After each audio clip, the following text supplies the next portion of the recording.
All right, good evening, everyone. I think we'll get started. I'm Andy Kessler. I'm an emergency physician in Vancouver and one of the webinar series organizers. Tonight's webinar is on the use of buprenorphine, naloxone in the emergency department.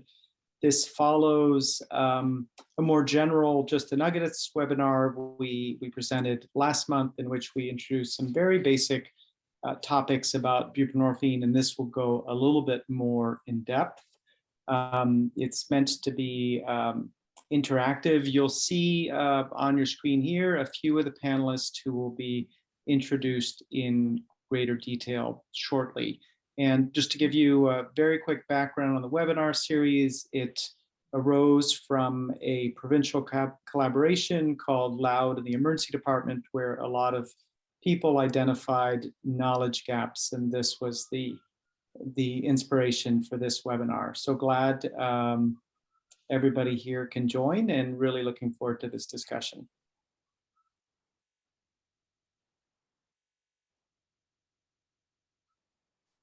We'd like to acknowledge that many of us are in different places, and I myself am calling in from the territory and traditional unceded territory of the Coast Salish people, and that includes the Musqueam, the Squamish, and the Tsleil-Waututh nations. I know this is a bit of a Vancouver Island theme for many of our participants, and cases are drawn from Vancouver Island, and many of our participants today are on the traditional unceded territories of the Nanaimo Nation. I would like to make a disclaimer that not everything we present tonight or discuss will be enshrined in the BC CCSU guidelines. As all of you know from your work, guidelines change quickly, and practice often evolves more quickly than guidelines. We will try to point this out when we mention specific things that are outside of the guidelines. Just some housekeeping. As I mentioned, this is meant to be interactive.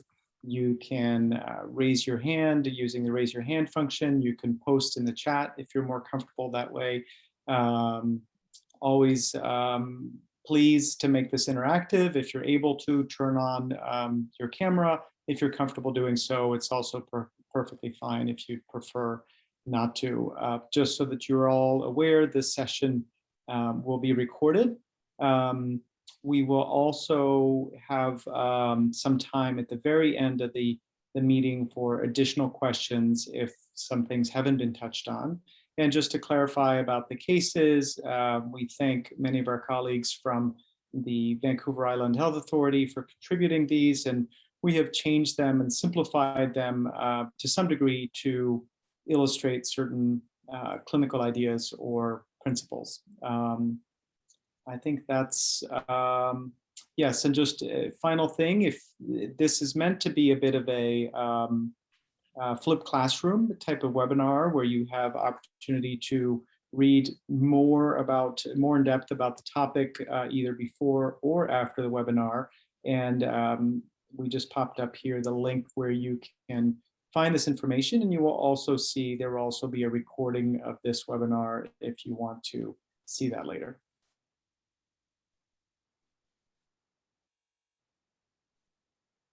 Okay, thanks, Andy, for setting some of the groundwork. I promise not too much longer with us explaining a few things about the webinar, but just a few more things to go over. First, I have the privilege of welcoming our 4 facilitators for our webinar today. So first, Elder Wayne, who will be performing the welcoming prayer and closing prayer for our webinar. Elder Wayne is from the Nanaimo Nation. It's currently residing in Victoria, so welcome, Elder Wayne Seward.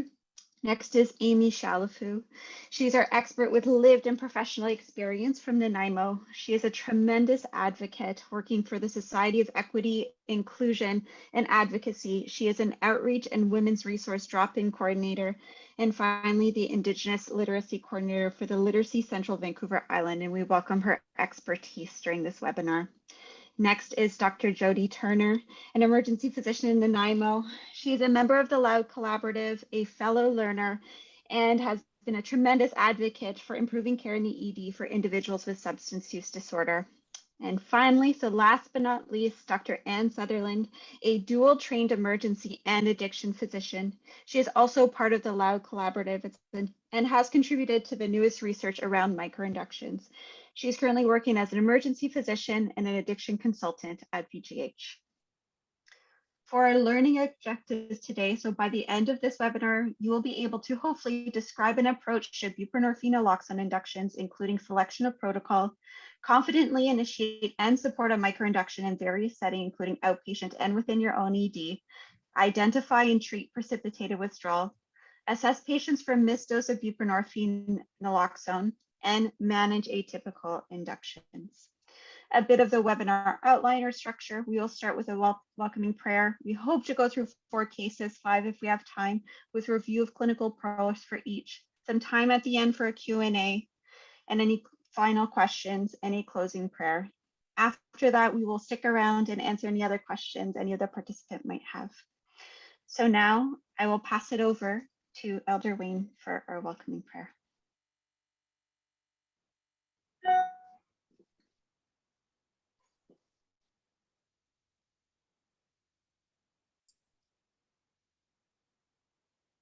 HKCM. HYLCM, HQuail, CM the CIA. I'm going to offer a prayer to each and every one of us. And the prayer comes from my great-grandmother, who was not well in the Cowichan Valley. And she gathered everybody together and she was asking the people to help her pray. In Hulpaminum, she was saying to our family, to our people, please help me pray. I don't know how I'm going to be when I pray. Oh, poor me. And with those words, my granduncle turned into a prayer for her. And I like singing it, this prayer song in gatherings such as this today that we're having today, because I believe we're coming together to be as one, not so much swallowing in our language we say. One heart, one mind, and one spirit, working together to be as one, helping each other to stand us up on our feet again and move forward.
Thank you so much, Elder Wayne.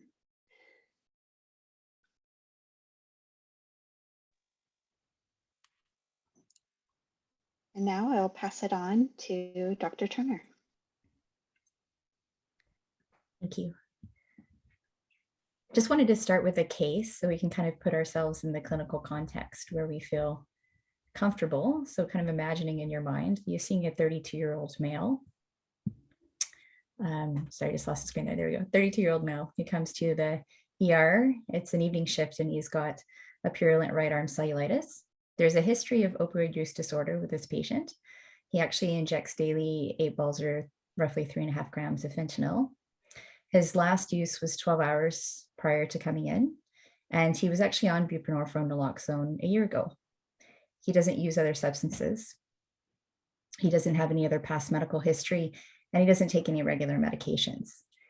He's actually engaged with getting help for his addictions, but he feels helpless. He's tried many times, but he's not had any success in these past attempts.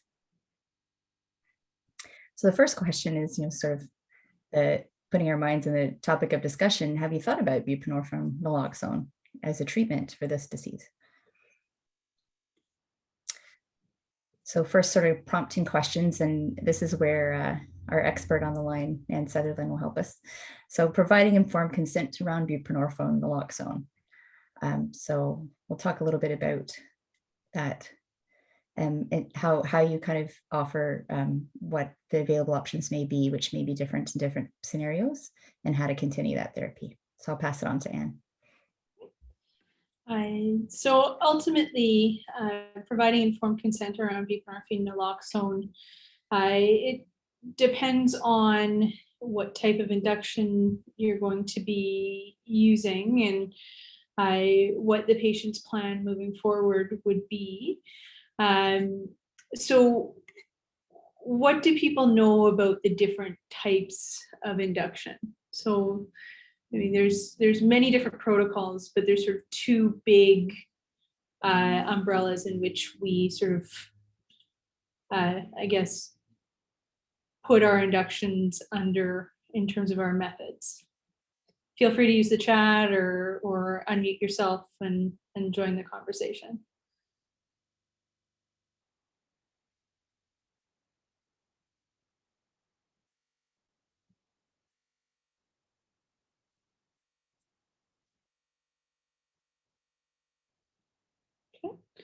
So what I'm getting at here is thinking about like how we're going to do the induction. The two big umbrellas that I usually talk about with patients from the emergency department is standard induction versus the micro-induction. Yeah, so thank you, Jessica.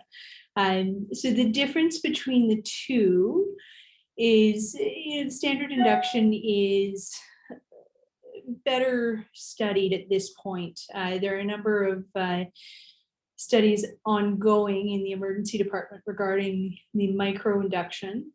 The standard induction and the difference between the two is that the standard induction is typically undergone when a patient is already in at least moderate opioid withdrawal, whereas a micro-induction may be undertaken if the patient is not currently in opioid withdrawal or doesn't want to undergo withdrawal to be able to start on Suboxone.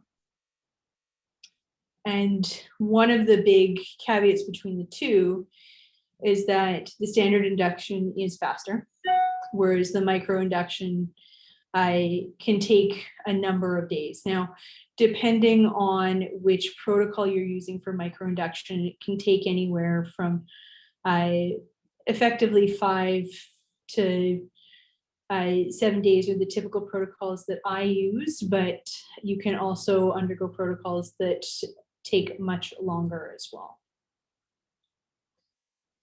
So I typically talk to the patient about the induction method. I typically talk to them about how they may feel when they are starting the buprenorphine naloxone.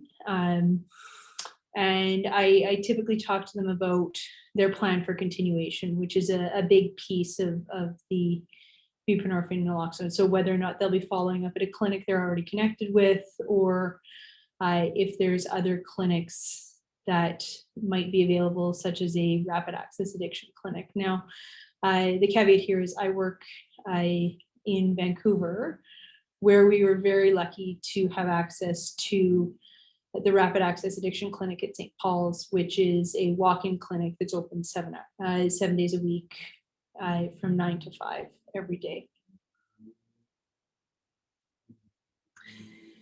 So other things I talk about is how the medication may make them feel, and potentially the risk of having precipitated withdrawal. Now, what do people know about buprenorphine, naloxone, and precipitated withdrawal?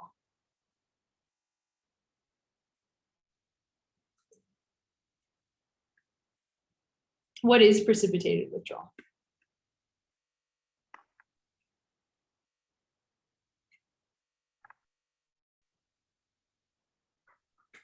I see Maggie's comment. So a precipitated withdrawal, really uncomfortable and try to avoid. And I'll actually share a case because I am new to using these therapies. And I recently had a patient who, if I'm not mistaken, there's actually bad reactions between naltrexone and if someone is taking buprenorphine naloxone. And so actually a patient that had been started on OUD therapy and then had also started some naltrexone who was experiencing what seemed like a precipitated withdrawal in our ED, and it was challenging to manage. Mm-hmm. Yeah, so precipitated withdrawal is a potential negative effect of what may happen if somebody is taking buprenorphine naloxone when they still have full agonists such as fentanyl, hydromorphone, or heroin still in their body. So it's what happens when you displace the full agonist with the partial agonist of buprenorphine naloxone. And so effectively you can cause withdrawal in the opioid withdrawal in the patient who still has full agonists in their bodies. So we try to avoid this. Does anyone know how we try to avoid precipitated withdrawal in patients?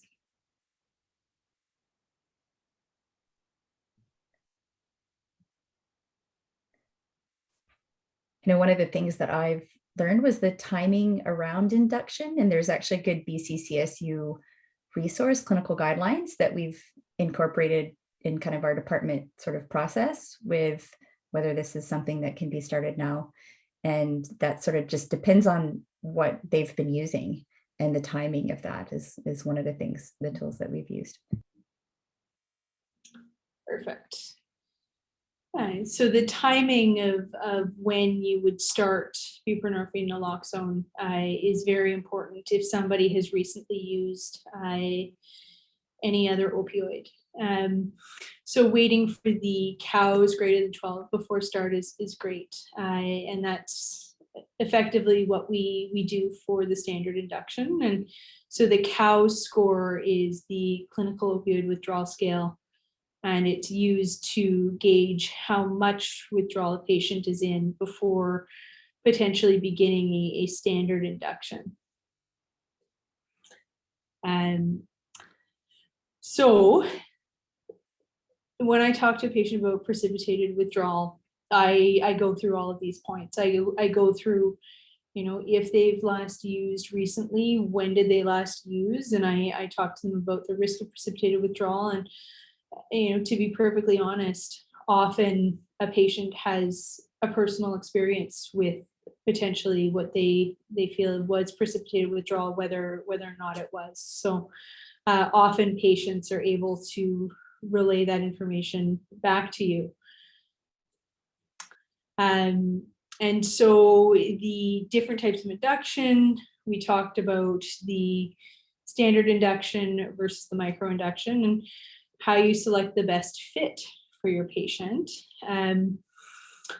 So for this, it depends, ultimately. I often will talk to the patient, get a sense of how much they know about buprenorphine naloxone, and you know, attempt to sort of fill in the blanks and correct any potential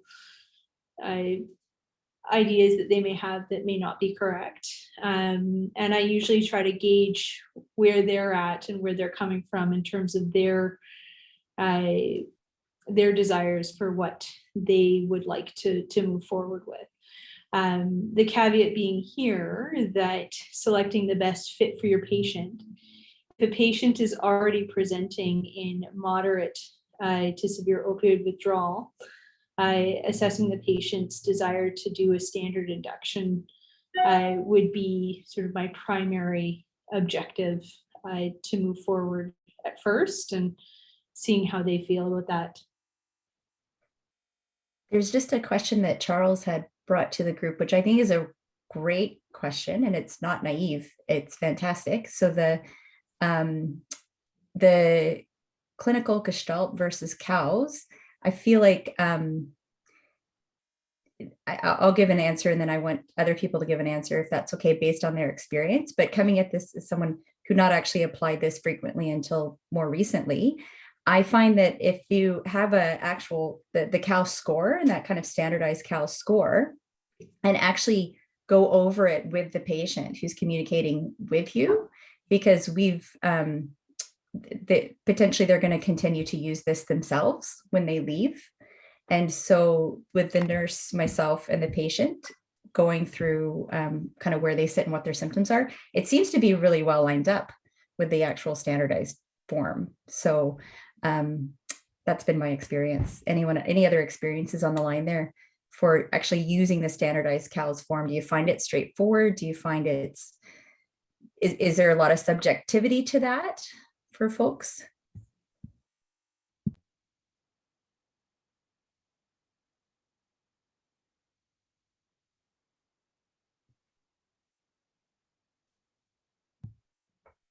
Has anyone found that nurses struggle with assigning a COWS score to a patient? Do they ever come and ask you a question like, oh, I don't know what their COWS score is, and ask for your interpretation? Or do you find that in your experience, the nurses are pretty comfortable with going through the symptoms and assigning the score with the patient?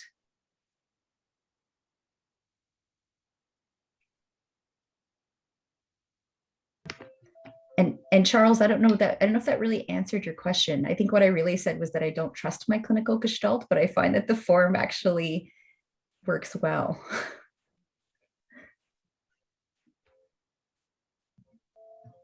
Maggie has a good point, actually. Yeah. Go ahead, Melissa. I think in my experience, Jody, just recognizing the importance of objective. Like I've been told by addiction doctors to use the cows, but like I've seen lots of withdrawal because I worked in the jail too. So I'm pretty comfortable, like, because I look for the objective signs, like if someone has rhinorrhea and goosebumps and their pupils are dilated, right, and they're a little bit shaky. Then if I say, oh, their house is going to be over 12, like it's generally on, but, and also with the nurses, like emphasizing the importance of objective as opposed to subjective. And I know the nurses at my site, we use CWA, so nurses are quite comfortable at my site. When we first introduced cows, we like sort of not grouped it, but made it similar to CWA and how we taught it. And the big learning from the nurses when they were teaching each other was like with CWA, oftentimes the nurses are on the line here, you can correct me if I'm wrong, people tend to upscore the scores. So the big teaching for us was don't upscore, like be more conservative with the scoring with cows. That was the big nursing feedback when they were teaching each other.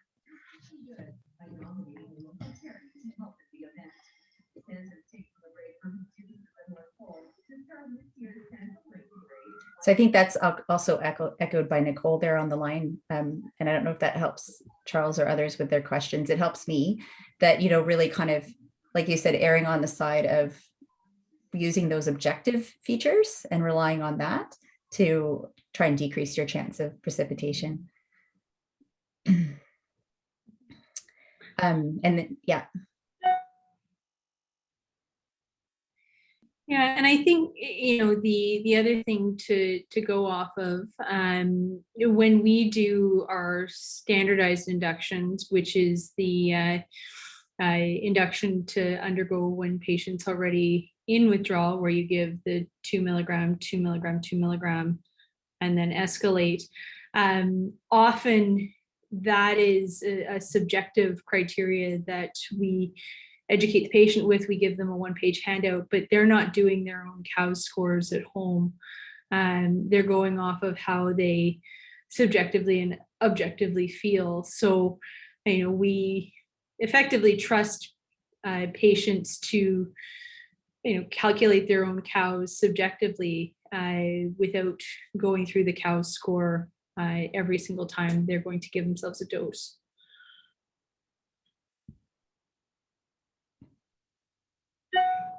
And Lewis, your name is, you're well named, you're ahead of us. We're actually going to get to that case. So thank you for asking it. Stay tuned. So I think this sort of next sort of about selecting the fit. I think that's, there's a lot of variation in the kind of places where we practice.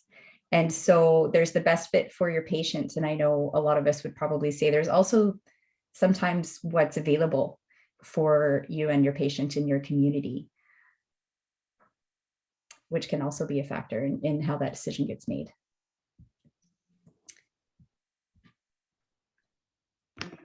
Ann or Jody, can you comment on, like we're talking about now the level of people's withdrawal and when to consider a traditional induction, but just how fentanyl affects that? Because certainly what I've heard and what we've seen at our site is even people who appear to be in withdrawal who meet objective criteria may still go into precipitated withdrawal if they've been using like chronic fentanyl. I don't know if you want to comment on that now or later, or how we can think about that as emergency physicians. Yeah, so excellent question, Melissa. What we are seeing is that if somebody is a chronic user of fentanyl,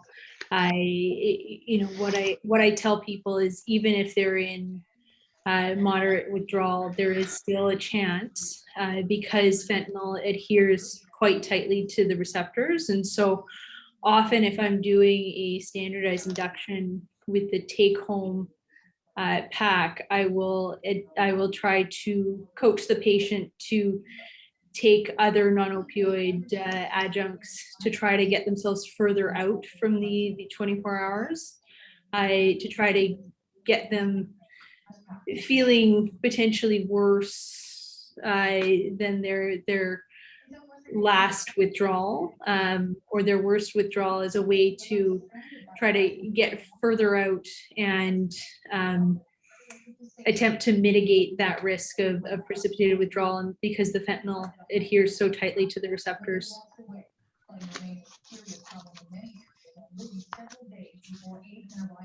So we do have actually a healthcare provider on the line who's got both lived experience as well as works directly with patients after discharge.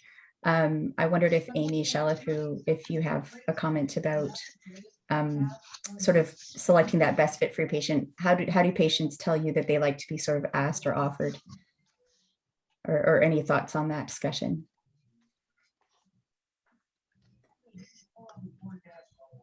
Sorry, could you repeat that? Oh yeah, sorry, Amy. Yeah, so we're talking about sort of the best fit for the patient. I know you work directly with patients after they've been discharged. So to have that conversation, so what's the best fit? Did you have any sort of, I guess, advice or tips or experience to share with us when we approach these patients in the ER as to how to frame that? Well, you see, it's a lot different here in Nanaimo. When, like, having experienced it myself and watched my son go through it, my older daughter go through it, and then the people I work with every day go through it. Often there isn't even a choice available. I would say maybe My asking their experience with either Suboxone or Methadone, figuring what personal experience they already have. Yeah, what they already know about it. Thank you. So really just bringing you into the question of what's your experience been and where you think the best fit may lie. Thank you.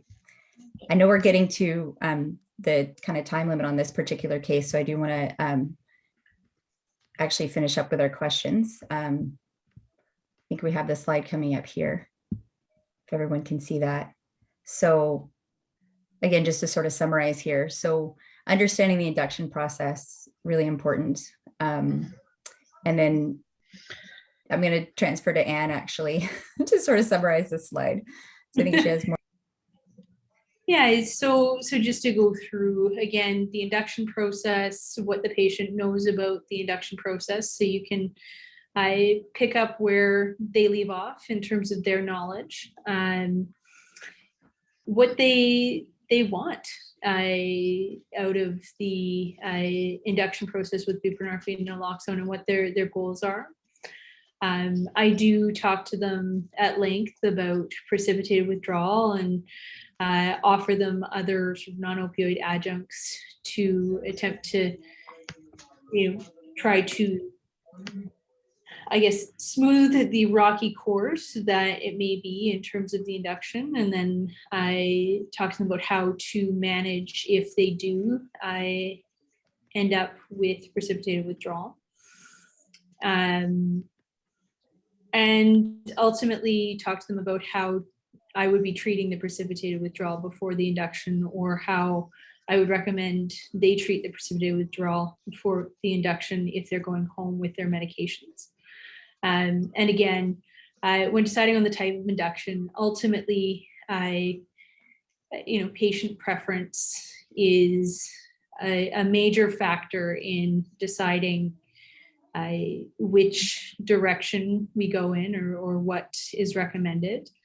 However, if the patient is already in moderate to severe withdrawal, I do attempt to, talk to them more about the standard induction and how that might help them feel more comfortable faster.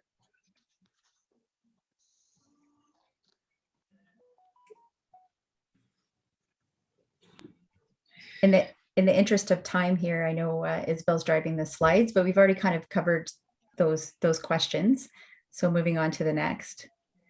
So back to the original presentation of the case, why is the person seeking medical care? So treating that as well. And then the patient doesn't actually feel like he can wait for standard induction. And so we've already had discussion around this. So we've asked the patient, what do you feel comfortable with? And this is the answer. So the answer is not feeling comfortable with waiting and being in withdrawal. And then, of course, we've already entered this realm of discussion.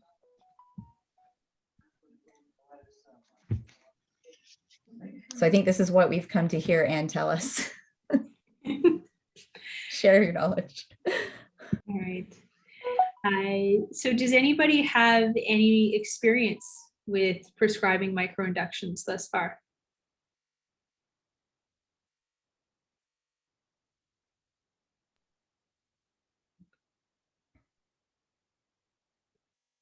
Does anybody work in an emergency department where there might be a protocol that's available to your emergency staff that they can use as a template to go off of?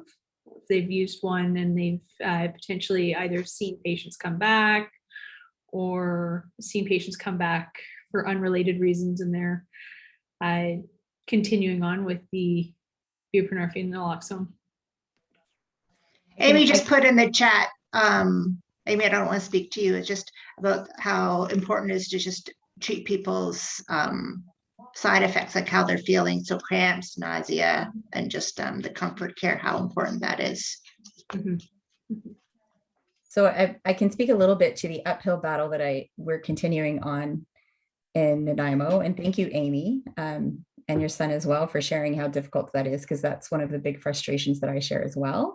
And so with a lot of help actually from Jason Well, who's done some fantastic work in Victoria and the South Island. Really, he was driving the bus on all of this. We made our best attempt to really get a micro-induction to go pack going. The challenge was actually getting the full kit with the Suboxone dosing as we wanted. So what we found and what we've kind of used is that those who are comfortable writing the script, and I know, Ann, you're going to take us through a protocol as well. What we have what we call comfort kits. And those are actually to treat the cramps, the nausea. So we actually have those pre-made, and pharmacy supplies those, as well as information about where potentially to seek care, as well as information about withdrawal, precipitated withdrawal, coming back to the ER, and takes through the subjective CAL score.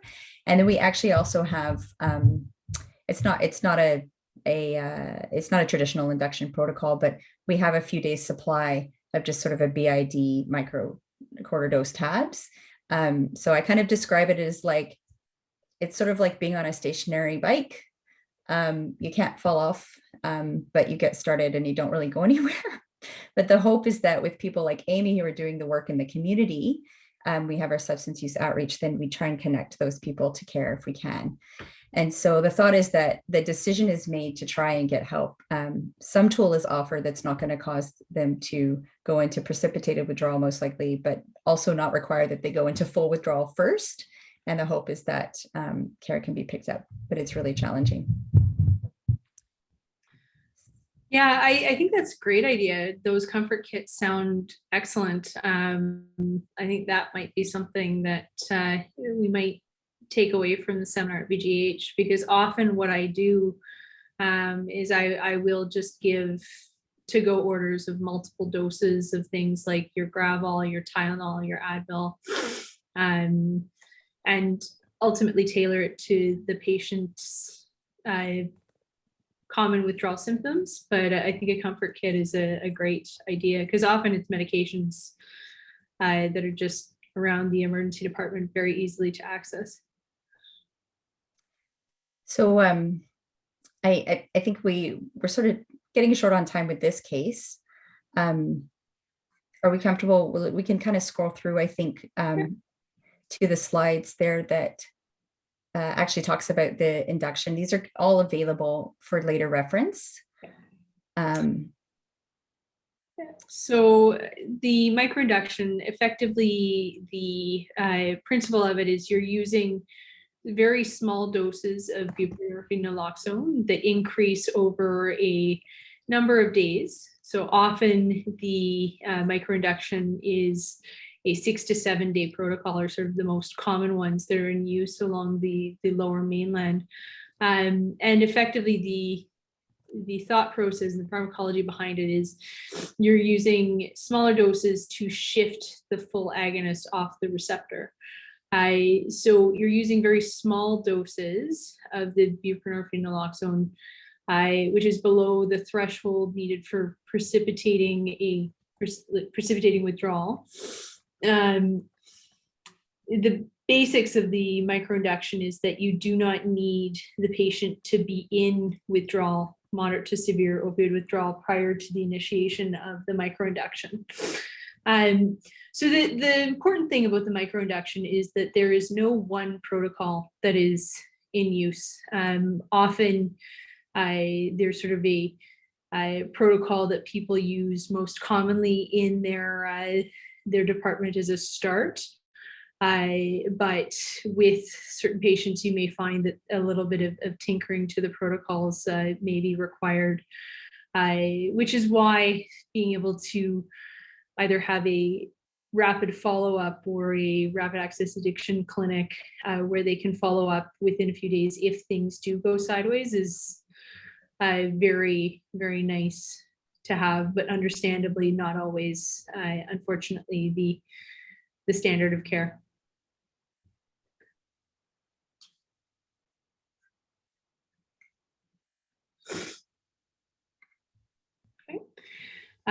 So the important thing about the microinduction, when you compare it to the standard induction with buprenorphine naloxone, is there's less opioid withdrawal for patients, but there's not a complete absence of opioid withdrawal.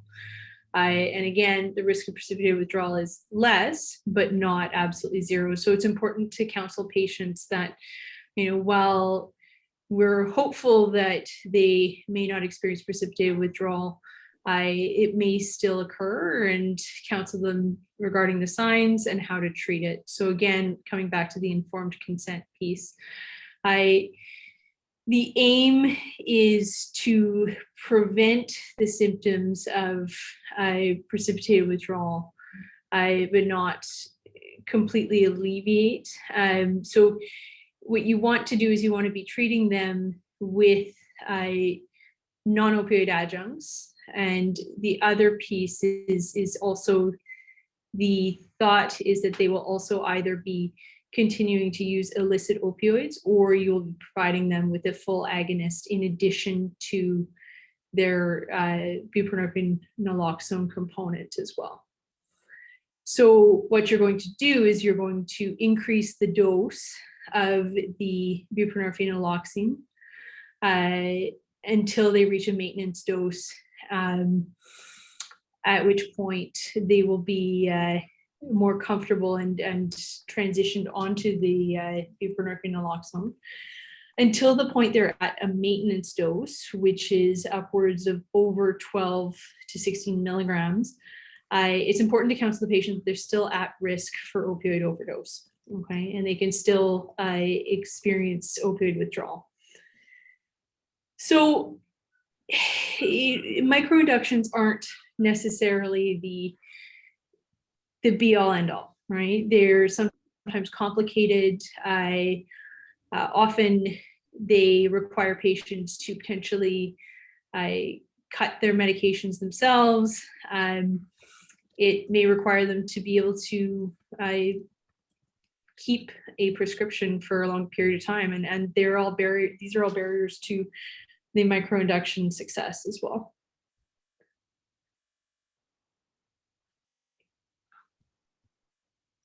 So the microinduction ensues and the patient is ready to go home.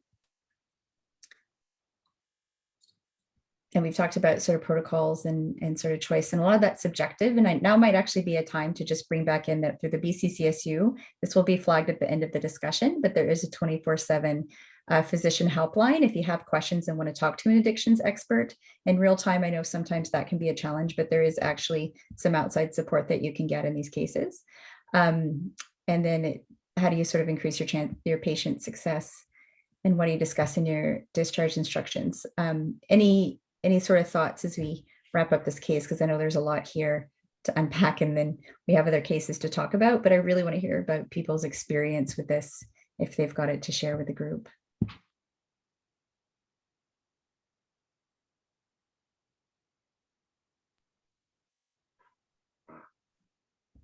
So I know, Ann, you spoke already a bit about the discharge instructions. I know that what we have access to in different communities is variable. And as in Nanaimo, I had put together a handout of what clinics were available. Clinics would inevitably close after I'd listed them on the handout. And so then I would actually reprint another handout. So it can be really challenging. So recognizing that this is a challenge and we're doing our best in trying to organize the follow-up care, I think is important.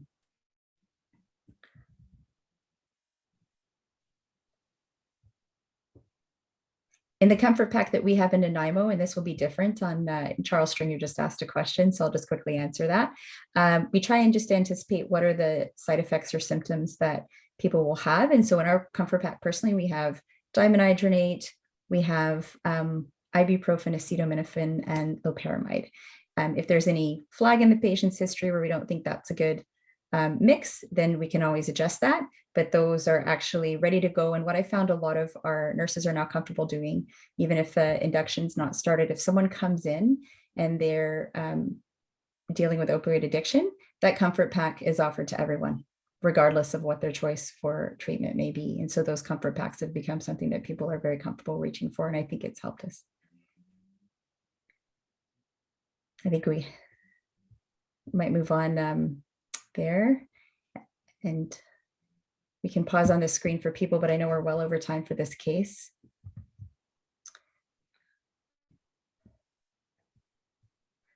So yeah, we don't actually have rapid access addiction clinics in Nanaimo. What we've done is we've worked with family doctors who are interested in addictions, and we've actually partnered and learned who in our community is comfortable taking this on. And that's actually what we try and use mainly.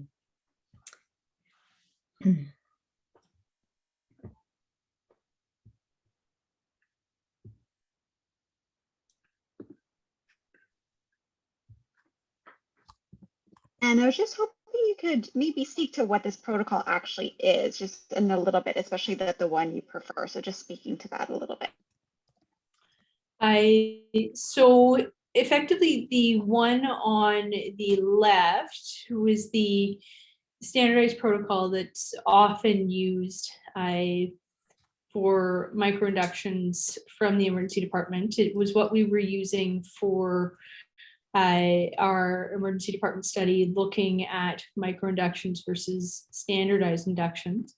What this is it effectively gives twice-day dosing, and you incrementally increase, or you double the dose every day to the point where you're at a 12 milligram dose, where you're thought to be on the baseline for when you would start ramping up the dose for once daily. So what this is this is the standardized protocol that I tend to use from my emergency department. I find that twice daily dosing tends to be more successful because often the four times a day dosing, patients have difficulty remembering when their doses are and when to take them.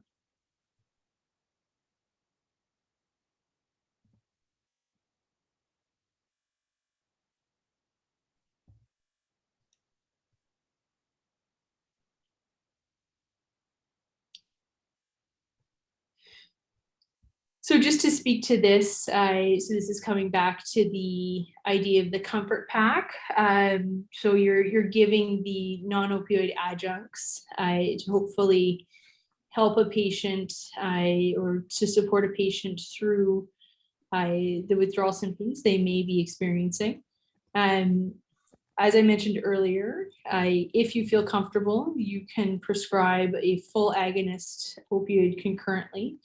So this would be something like methadone that you would prescribe concurrently while you're undergoing the micro-induction. So once you reach the once daily dosing, you would stop the full agonist.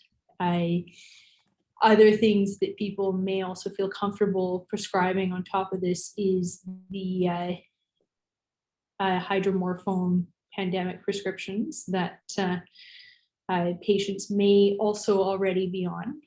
So PRN hydromorphone as a full agonist. And then ultimately, you can prescribe for the microinduction for the fill at the pharmacy.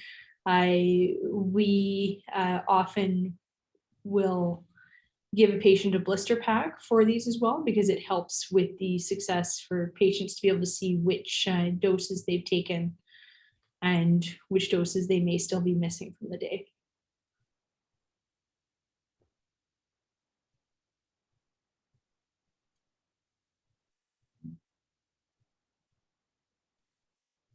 And would you be able to comment on sort of this prescribing full agonist? I mean, it seemed like when microdosing first came out, it was the exciting idea was, oh, well, they'll just be able to continue their usual, use of street supply drugs, and eventually, in a few days, they'll be sort of on a titration. But it now seems like that's sort of shifted, and people are feeling that's too risky, and we should be prescribing full agonist or some other kind of safer non-street supply. So I don't know, and some of us, may not be comfortable prescribing methadone. So how do you kind of weigh those two poles of just continue to use your street supply versus, here's a full agonist that we're going to give you?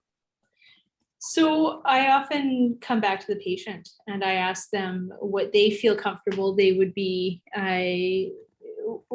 what they would be comfortable doing, what they've used in the past, if they've used hydromorphone. I often use hydromorphone as the full agonist option for patients, because ultimately they articulate that they want a safer option than the illicit supply that's out there.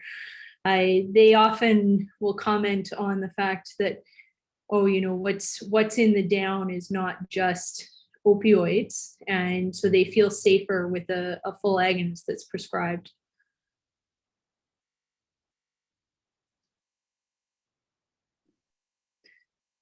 So often what I'll do is I'll give a daily dispensed supply of hydromorphone in addition to the micro-induction for the days where they're doing the smaller doses.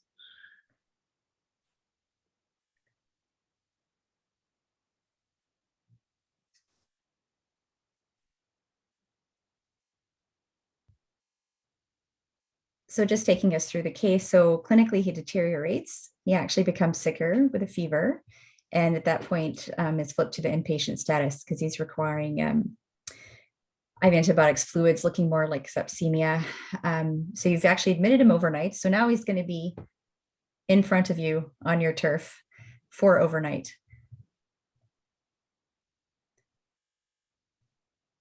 And so if the patient is there with you, how does that change your approach? And I'll ask Ann, because I'm suspecting this is when you come into play many, many times in your department. How can you make your patient more comfortable? So often what I will do at that time is I will give them the option to do a rapid microinduction, whereby you give doses of buprenorphine naloxone every 3 hours. And this offers the patient the opportunity to be on a stable dose within 72 hours, or within effectively 48 to 72 hours, as opposed to a microinduction, which may be upwards of 7 days before they're on a stable dose.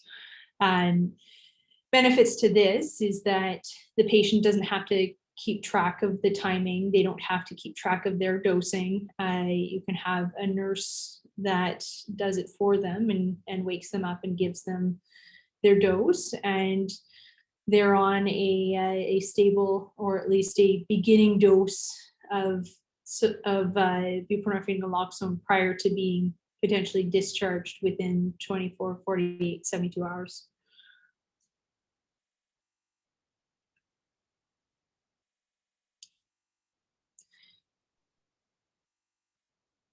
And so this is what it would look like. So for first 8 doses, you'd be doing 0.5 milligrams every 3 hours. For the second day, you'd be doing 1 milligram every 3 hours for 8 doses. And then by the third day, you're consolidating their dose and potentially escalating them to a more stable dose of the buprenorphine naloxone.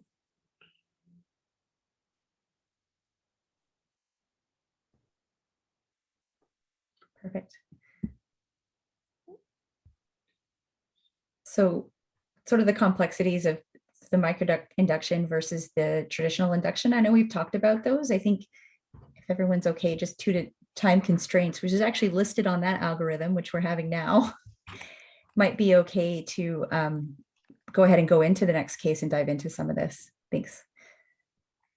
So here you have a 28-year-old female. She's coming in opioid withdrawal.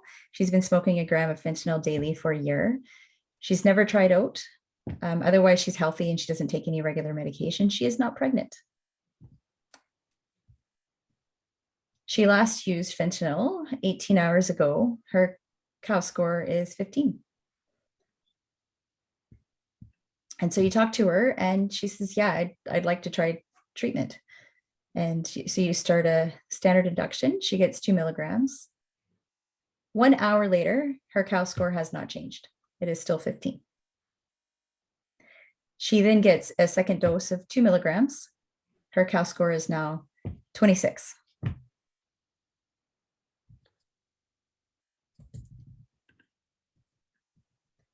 Thoughts on this scenario? Have any of you ever experienced this scenario where you've started with your 2 milligram full dose of Suboxone and the COW score is actually increasing?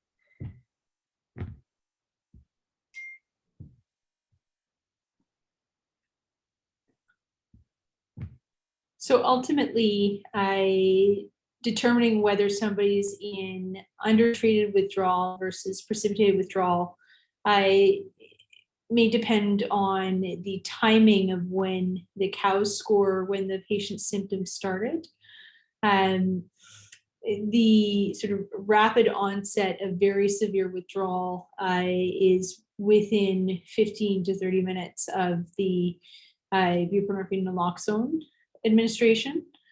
Undertreated withdrawal, which is differentiated from precipitated withdrawal, is greater than an hour or just prior to the dosing of the buprenorphine naloxone.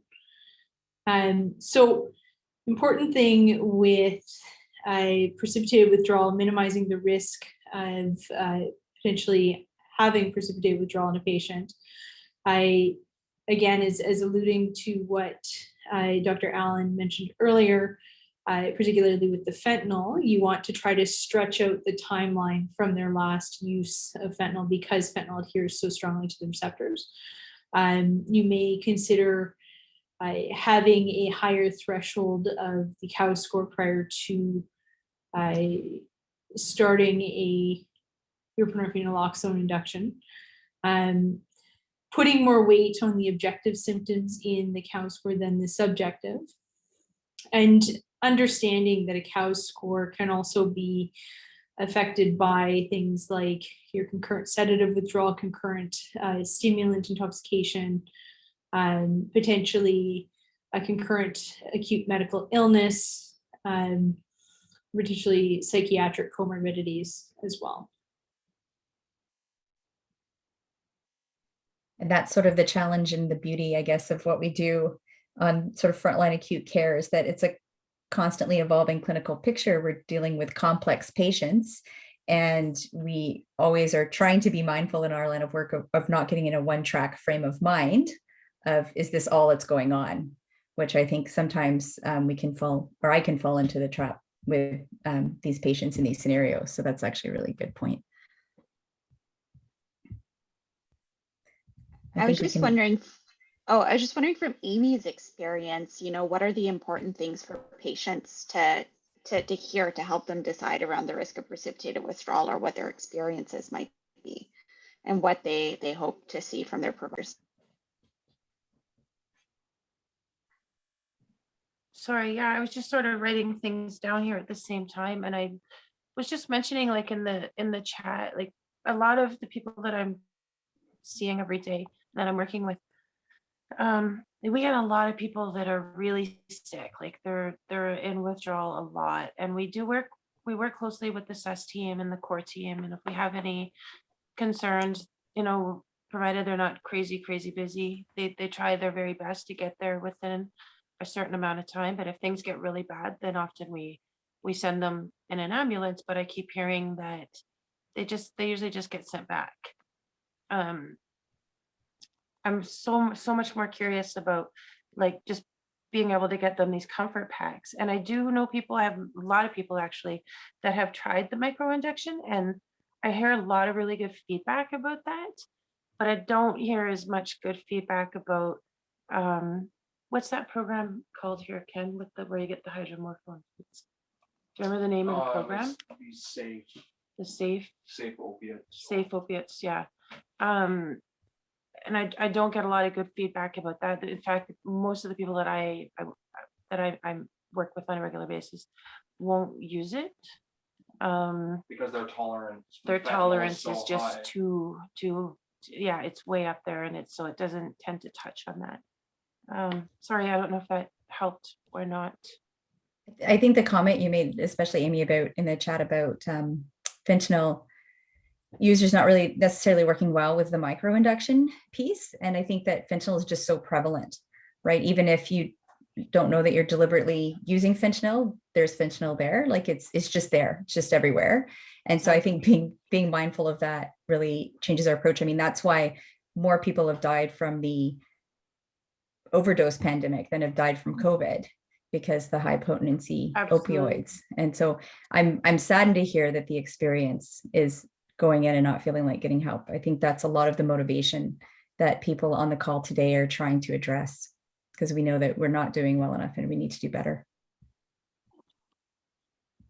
And also, my son and I were just talking a moment ago about people that are using both meth and the fentanyl. That's you had something that you wanted to say about that. I can't remember now. Okay. No, but I'll type it in when you remember. I do have experience with both methadone and Suboxone. When I first tried Suboxone,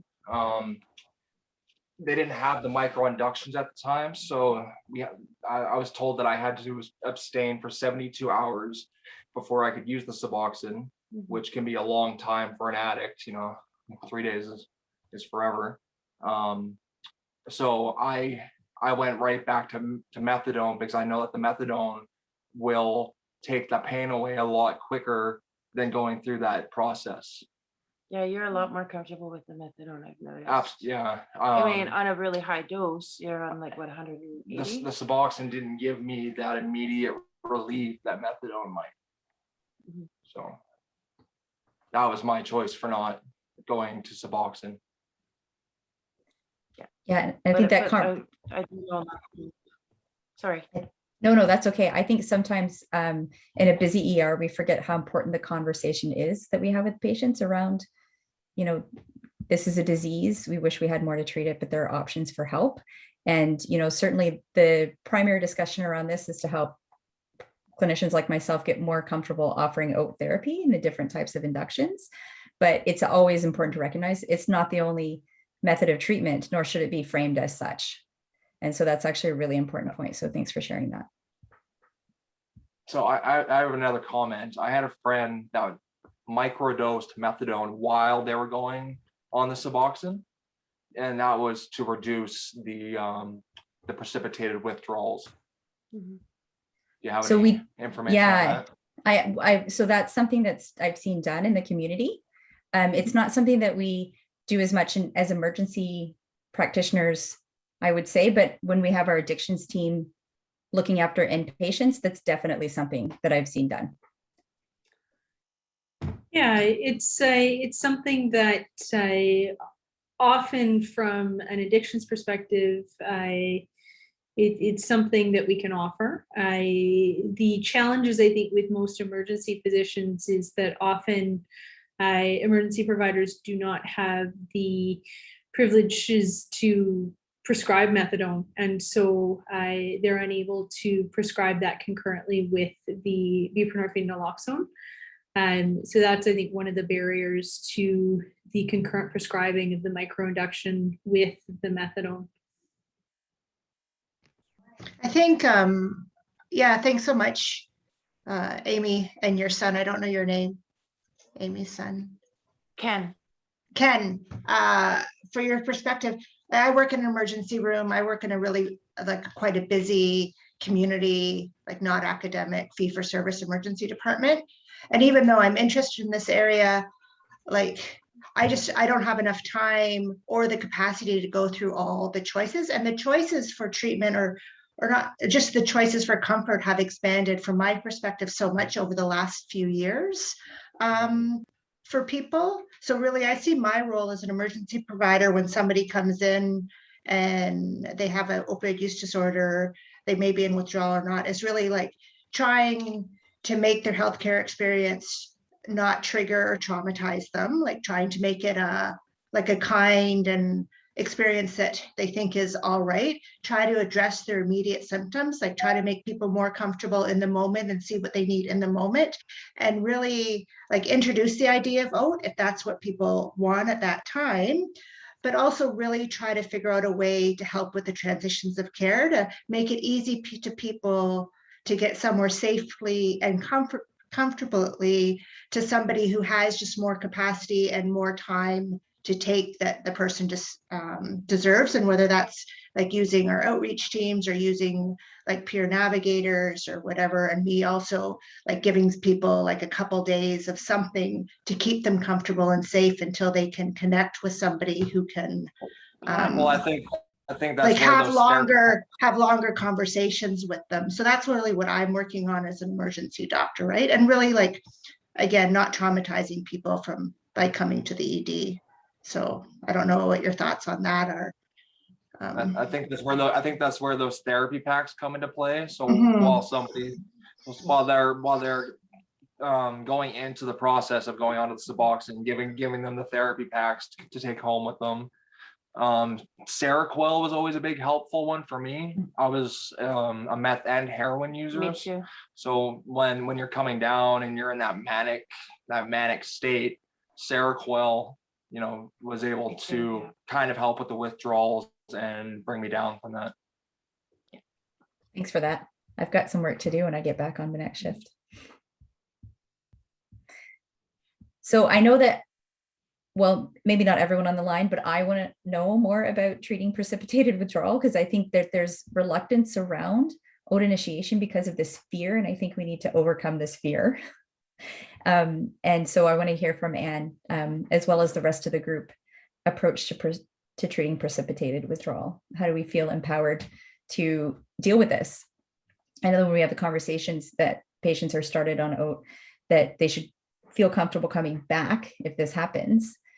But how do we actually look after these people? Mm-hmm. So again, if I'm notified of this patient when I'm in the emergency, or if I'm on my addictions job, I often prioritize these patients and triage them as the most important to be seen, because precipitated withdrawal is quite uncomfortable.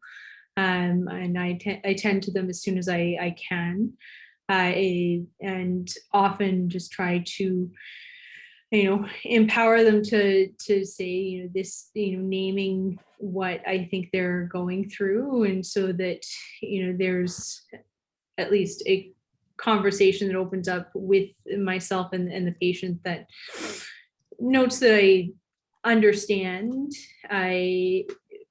what they are experiencing from a medical side, and that I have an approach to treating it, and coming back to that agreed upon treatment plan before the induction when talking about the informed consent. After that point, I often assess them for their symptoms and treat the symptoms that they're having. So again, it comes down to if somebody's having quite significant fever or myalgias, then often I will I ensure they have acetaminophen or ibuprofen made available to them as soon as possible. If there's quite a bit of agitation associated with their withdrawal, then coming back to the quetiapine or the Seroquel that Ken mentioned. If there's a lot of autonomic symptoms, so high blood pressure, high heart rate, then I'll add in clonidine. If there's quite a bit of diarrhea, then I'll add in loperamide. And again, just tailor my approach to the withdrawal based on the symptoms the patient is experiencing.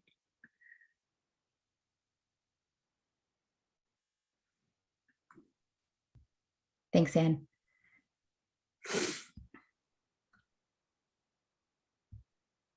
So I think we've mainly covered those slides. I'll pause here because I think there were some sort of learning points here. There's sort of different pathways that can be taken at this point. My sort of general understanding is I know when the patient is in front of me, I have the tools to give them what they need to feel comfortable. And so whatever it takes, typically, but getting the sort of, I don't know, Anne, if you want to speak to this slide a little bit. Yeah, so, ultimately what I will try to do is support the patient as best I can with the non-opioid adjuncts primarily, stopping the opioids in an attempt to try to give yourself a base where it might be possible to restart a micro-induction as opposed to loading with opioids and trying to do the micro-induction again with more full agonist. But again, if a patient is far too uncomfortable and they're unwilling to continue on with a micro-induction, again, it's about making the patient feel empowered in their own health choices.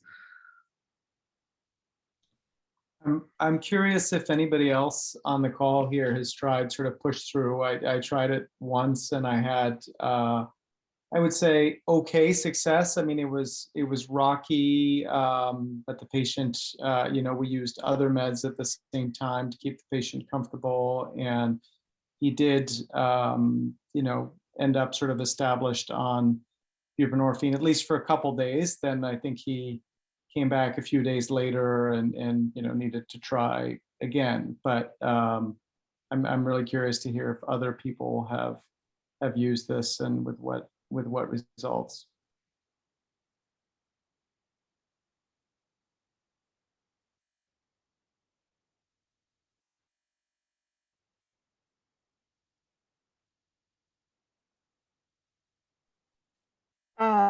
Maybe I could speak to it. I've done it a couple times.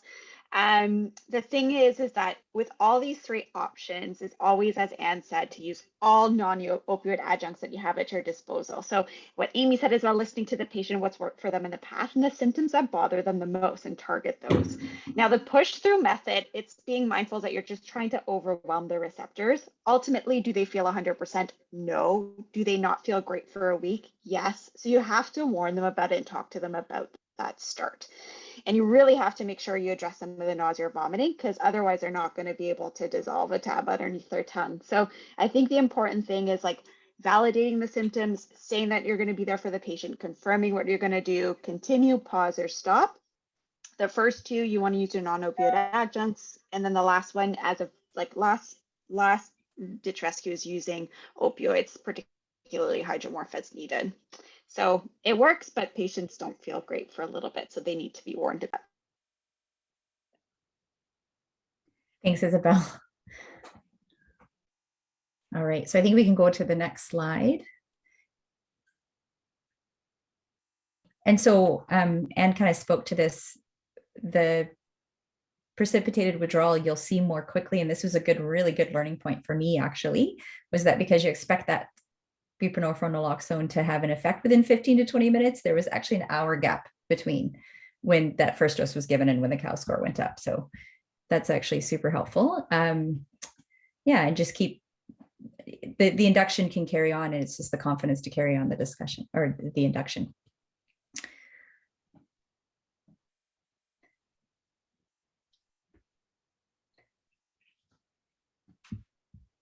Any thoughts on sort of max dosing the Suboxone, or do you feel comfortable continuing?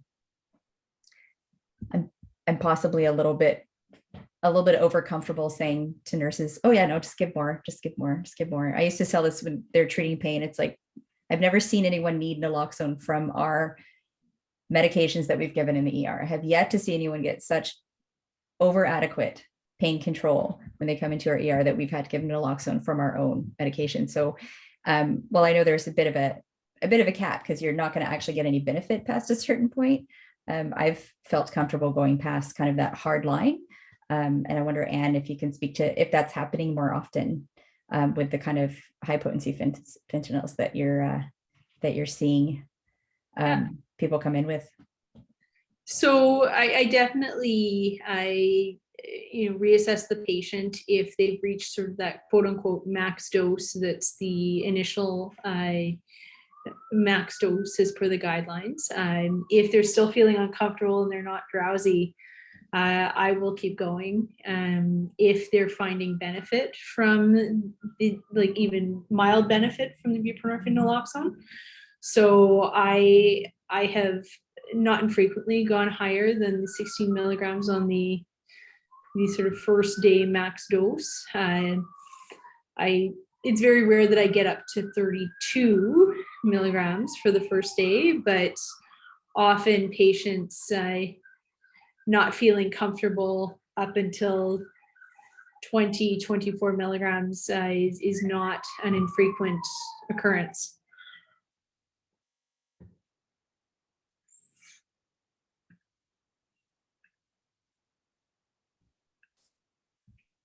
So I think that actually, Ken, you had some really good points to share on this.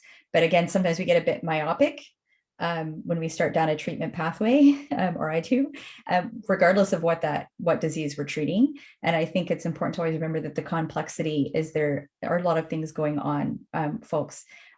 So thinking of other acute medical illness, but also considering that a lot of addictions are mixed addictions.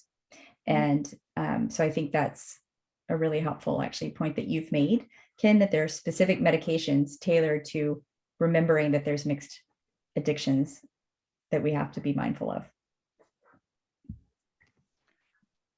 I think something that we've seen at our site, well, Isabel works at our site now, but before she did, or I've seen it several times when we were trying to start, like people would come into our emergency room saying they were in withdrawal and saying, I haven't used anything in a couple of days. And we would start them on buprenorphine and they'd get a little bit better, but they wouldn't get all better. And then we'd have to take a pause and look, I usually, they've gotten the 12 or 16 milligrams, think, okay, what's going on? And there's been several situations where people, they've been in withdrawal, but maybe the reason why they stopped using drugs a couple of days ago is because they felt lousy and they had something else medical going on. So they may have been in withdrawal, but they also had sepsis or they had DKA. Particularly the sepsis one, those, sometimes we haven't recognized it and it's taken several hours before they actually have a fever or something isn't right that we notice. So I think our situation in emergency departments is a little bit different in the clinic where people will present and think they're in withdrawal, but those symptoms can mimic so many, many other of the disease processes we see. So yeah, there could be two things going on. So just to put your medical hat on and think of, don't get anchored and treat the withdrawal, but also consider other illnesses. Thanks, Melissa. If we can go ahead and present the next case, though, I think we are running short on time. So I want to be mindful of that. So this patient actually went home discharged on Suboxone. She came back 2 months later, having missed her appointment. And so she's 3 days past her dose. So she's come to you. And so what do you safely offer this patient, I guess is the question. And the answer, of course, is always it depends. So I'll kind of move that to Anne. Important questions to ask her so that you feel safe treating her. So I think my first question is, have you had any other opioids in your system during those 3 days? And just assess for risk from that perspective. I would ask whether or not, or what was the barrier to getting their dose, because that often will point to what Dr. Allen said about, potentially there's something else medical going on, and that can give you a clue as to what potentially is going on. And then ultimately, the dose that I would provide for the patient depends on their dose prior to missing their doses, and how many days out from their last dose they are. And then again, the relapse piece as well would be another consideration. I think we can go to the next slide. So this just speaks to that doses greater than 8 milligrams of the buprenorphine naloxone. If it's been less than or equal to 5 days since their last dose with no other opioid use, then you wouldn't consider changing the dose. If there is 6 to 7 days, then you would consider a test dose of 8 milligrams, and greater than 7 days, you would consider a half test dose. If there has been a relapse to any other opioid use, then assess the patient, determine how many days since their last opioid use, and assess their risk for precipitated withdrawal if you were to do another opioid or do another buprenorphine naloxone induction. The biggest question for this is, if they haven't taken their buprenorphine naloxone and they've relapsed to opioids, can they actually feel any effect to those other opioids? Are they feeling any euphoria or pain control or anything like that?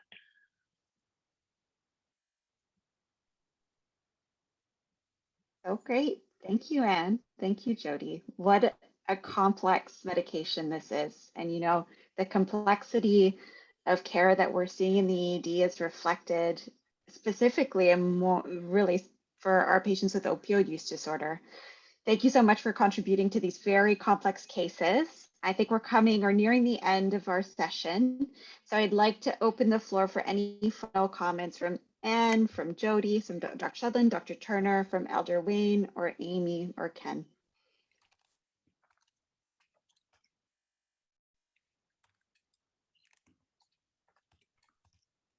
Okay. And if there are no final comments, I will pass it to Elder Wayne for our closing prayer, and then we will hang around and do a more informal Q&A, being mindful that everyone's time is valuable, especially with all the hard work that people are doing now, with everything that's happening, especially kind of out in the Fraser Valley. So we will respectfully see that you guys can leave if you need the time, but we'll stick around to answer any other questions people may have. So I will pass it to Elder Wayne. Oh, Isabel, it looks like Amy had something to say. Okay, yes, Amy, go ahead.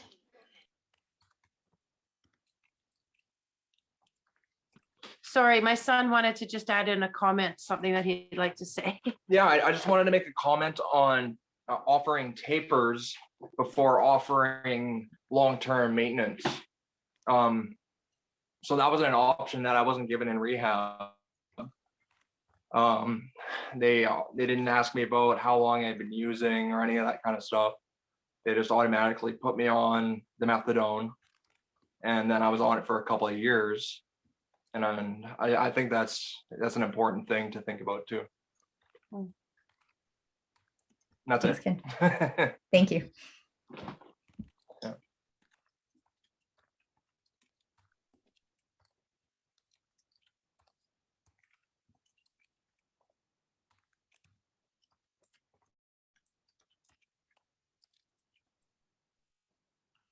Okay, we're good to go. Cool. Yes. Okay. Thank you, everybody. for allowing me to be here today and to offer prayer to each and one of you. I just want to add a little bit to this conversation about how I learned a little bit about this. My one of my nephews is struggling, living out in the street right now, and you know, he lost his wife and his children and his home because of his addiction. And I'd like, you know, as I was saying, you know, I learned a little bit about this tonight, and I've learned a little bit about in my line of work where I work right now too, and this helps a lot to understand where they're at. So I want to thank each and one of you again today for being here today and offering this prayer as you travel on in the rest of your journey.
I just wanted to explain a little bit about this prayer song where one of my great grandmothers on my mother's side of the family was left alone, and she was looking for her parents as a child. She was looking for her parents. So this was her cry song, looking for her parents. And I believe that it almost fits right into what we're doing here today, as all of you that are in the work field that you are, helping our people, helping everybody out there that is struggling. So heights that Pasium, yeah, heights that. Thank you. HK.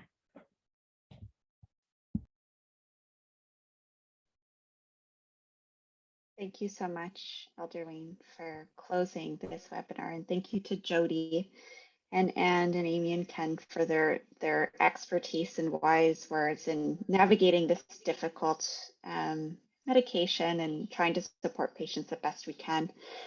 Now, a few things. There are some ways in order to, let me just bring this up and then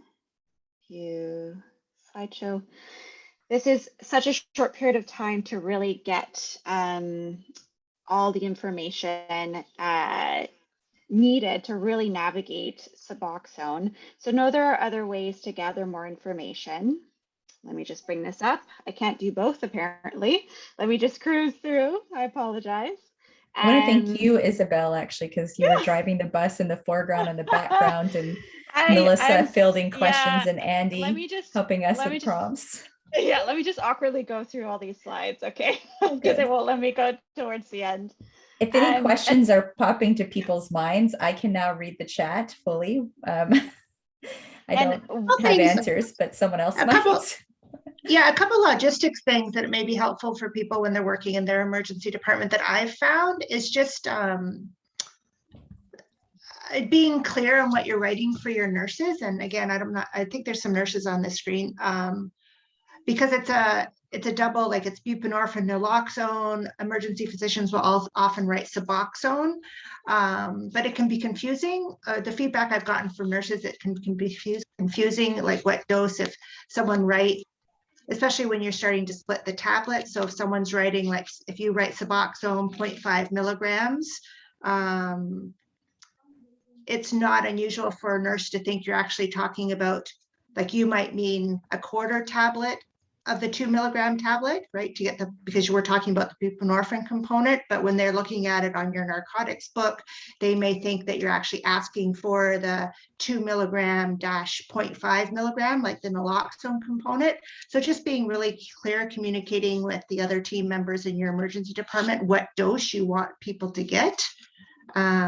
Certainly I'm from Fraser, and that's not a common, but we've seen that. We've done several reviews on that. That's happened in our departments. The other thing that I've started doing, and some like more emerge docs in our region since COVID have started doing follow-up calls for lots of different types of emergency people we see in the emergency room, like doing follow-up calls the next day because our MSB billing codes change. So that's something that I've like I get a fair amount of people with substance use disorder or opioid use disorder who do have phones or who are staying with family members and are okay with having follow-up phone calls.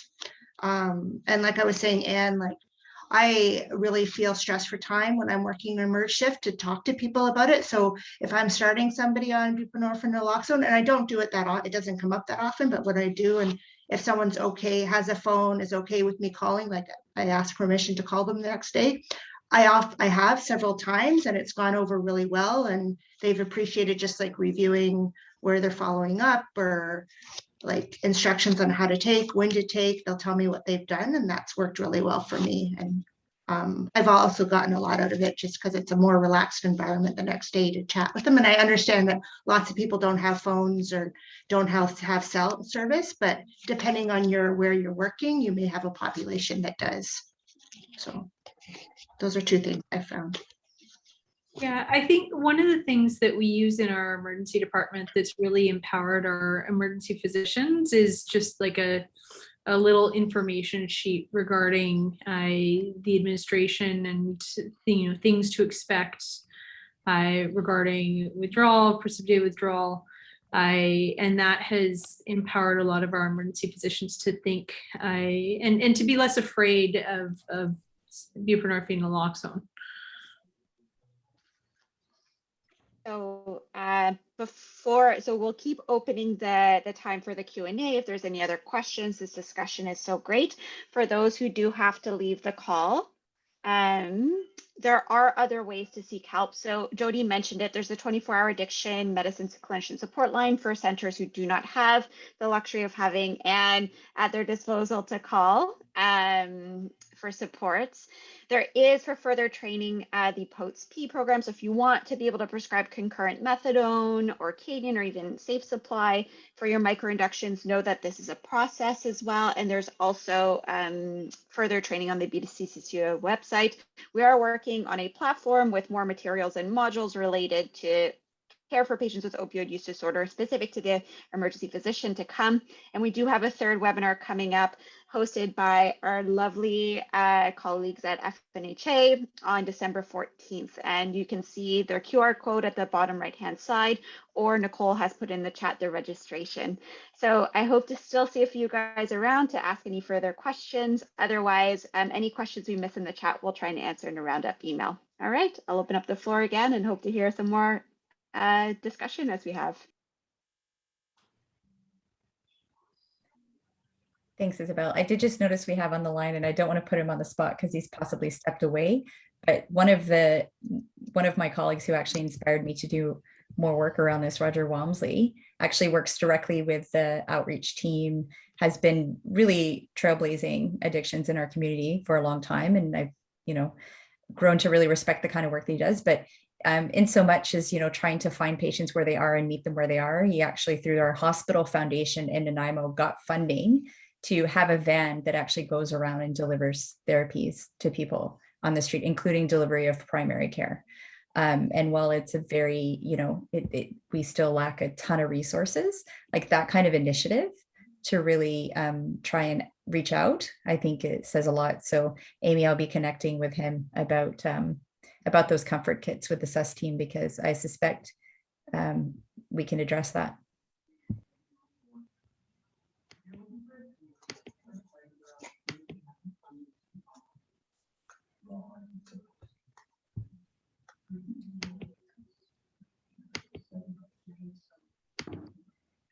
Any other questions from remaining participants? Anything that's not clear around the micro-inductions, specifics around questions for certain cases, we're happy to answer. Otherwise, you are certainly free to leave, enjoy the rest of your evening, and please rest and relax and recoup. You guys are all doing tremendous work, especially in these last couple of months.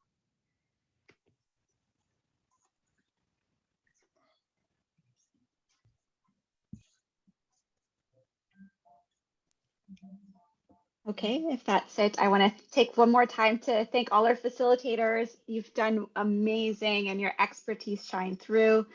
Thanks so much for enhancing our learning. Certainly I have as well. And we all hope you have a good night. Okay, see you everybody. HK. Thank you, everyone. Thanks, everyone. Have a good night.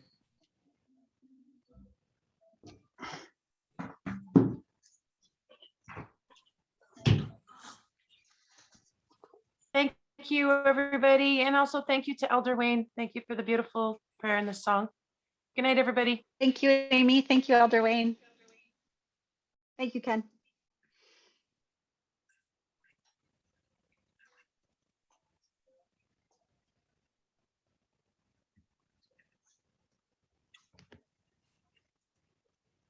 I have a question. So when you're writing these prescriptions with the start and end date, which annoys me immensely, everyone knows, but I have to write that, and I do it in protest. Yeah. Because when I don't do it, the pharmacy will call me and then not give people their prescriptions, and like it drives me crazy. I'm just like, just give them to. But like, so if someone doesn't say write that start date for the next day, and the person doesn't show up at the pharmacy that day, which often will happen because it takes them a couple days to, like, what happens to the pharmacy? Just like not give it to them, or do they just give them starting on the second day, or? Generally has to be filled on the day of. They might call you, but for OUD it has to be filled on the day of. So that's why I really encourage patients. So often with those patients, I always write blister pack. There's a lot of different ways, like as an addiction provider, if you're going to do like OUD, So methadone, KDN, they have to go to the pharmacy every day. I might daily dispense with the medication. But if you're really not sure where they're at, so that patient who's kind of ambivalent, I tell them I blister pack it and I tell them, go fill it today. Even if you don't want to do it, just go fill it today, have it at your house. And doesn't mean you have to start now, start it when you're ready. And that's just to prevent increased dosing, like misdosing, to mitigate the risk of precipitated withdrawal, right? So for them to start on day 2 or something like that.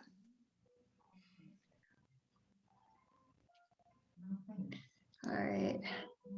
Or with Andy's, the new study that Ann and Andy are a big part of, that, you know, having those set up to be dispensed from the ED could be an alternative way.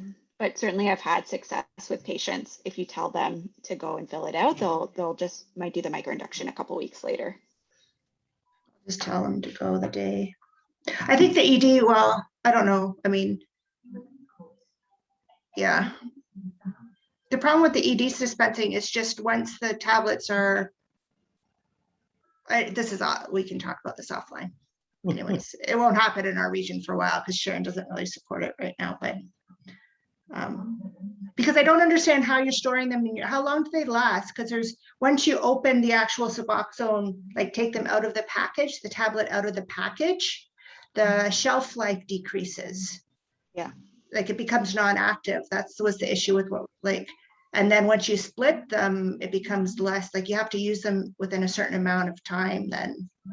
I don't know how your pharmacist must have sorted out a way around that or put expiry dates on them or something then. So I guess a good thing in a way, if you don't have the blister packs, is just always have your script start the next day. And then you can say may dispense like the day you're giving the prescription. So I'll do that too. So it's like, this is starting tomorrow, but you can, if you want to, you can go pick it up today. So that's another way. So you give your patient a little bit more of a buffer. Or you write on the prescription, may pick up from this day to this day. Oh, well, I don't know if they'll do it past the start day, but I've certainly done it, may pick up like the day before or the day of, and there's been no issues. Okay. So maybe I'll talk to Mona about that. Actually, if we write that, if we it's could really write like dependent. A range. It's really dependent on the pharmacist, I think, and how they're interpreting what their pharmacy is going to do. Because some of them don't call at all. I know that. I have to run, guys. Hey, great job, Okay. everyone. Nice to see all of you and learn together. Have a good night. Bye, Annie. And you look like you were going to say something, and I want to hear your advice. Oh, me? Yeah, no, pharmacies not calling is like the bane of my existence, because like you just sort of like write a prescription into the ether and hope that it gets filled. I think the flip side is also really frustrating, is writing a prescription and them not telling you they're not going to fill it until weeks later, and you're like, well, that was really unfortunate for that patient. Because yeah, like most of what I do is I'll see most of our emergency consults, or I'll see these patients in the emerge and then, you know, not work a shift for a number of days and then not be notified. And it's, I'm sure, distressing for the patient. So often what I'll do is, you know, my closing line is, if anything goes sideways, do you know where the rapid access addiction clinic is at St. Paul's? And, you know, it's unfortunately, like, you know, not necessarily the best option for a lot of people, but at least it provides a safety net within the Lower Mainland for these prescriptions when something happens or something goes sideways.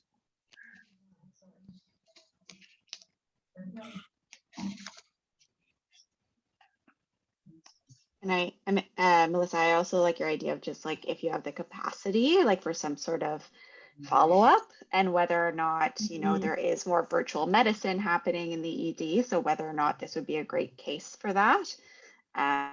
Just some close check-ins, or whether it's individual physician or through pathways for virtual medicine, then that could be, you know, a great way to mitigate some of those delayed fills or supporting the patients in the community. Mm-hmm. I mean, it is a smaller group, but there are groups of people. Well, in Vernon, like, not so many. The people I remember are usually young people who are come home and staying with their folks, right? And or with a brother or something. So they do have a phone and they're usually fine. They're like, yeah, call me.